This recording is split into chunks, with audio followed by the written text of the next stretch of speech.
ఇది తలకావేరి.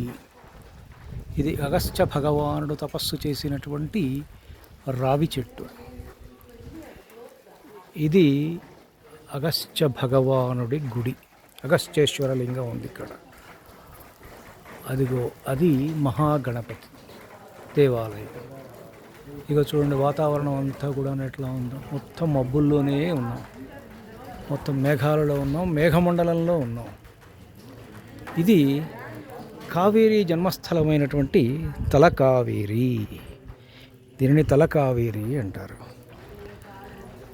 నదీమ తల్లులు అదిగోండి ఆ సరస్సే కావేరీ మాత పుట్టిన స్థలం. మనకు నదులు పుట్టిన స్థలాలు పవిత్రం. నదులు సముద్రుడితో సంగమించే స్థలాలు పవిత్రం. నది ఇంకో నదితో సంగమించేటువంటి సంగమ స్థలాలు పవిత్రం. అవి ప్రయాగలు అంటాం. ఇలాగా మనకు నదితోటి ముడిపడి ఉన్నటువంటి ప్రతి స్థలం కూడా పవిత్రమైనటువంటిదే. నది ఒడ్డున ఎన్నో దేవస్థానాలు మన దేశంలో వెలిశాయి. గోదావరి పుట్టిన ప్రదేశం నాసికా త్ర్యంబకేశ్వరం పవిత్రం.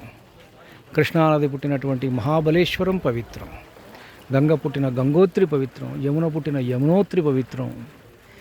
ఏ నది పుట్టినా సరే నర్మదా నది జన్మస్థానం పవిత్రం. నది ఒడ్డున ఉన్నటువంటి ప్రతి స్థలం కూడా భారతీయుడికి పవిత్రమైనటువంటిది.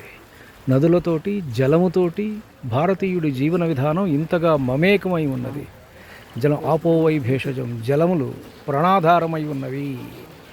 ఆ జలాన్ని దేవతగా కొలిచేటువంటి సంస్కృతి భారతీయుడిది ఇది. కాబట్టి పర్యావరణం, ఇంకొకటి పర్యావరణాన్ని పరిరక్షించాలి అనేటువంటి భావనలు భారతీయుడికి అనాది నుంచి ఉన్నాయి. ఈ మధ్య కొంత మనం పొల్యూట్ అయ్యాం, కానీ అనాదిగా భారతీయుడికి ఉన్నటువంటి ఆధ్యాత్మిక సంపద ఇది. దానితో పాటు ఉన్నటువంటి శాస్త్రీయమైనటువంటి భావన ఇది. ఇది తలకావేరి నుంచి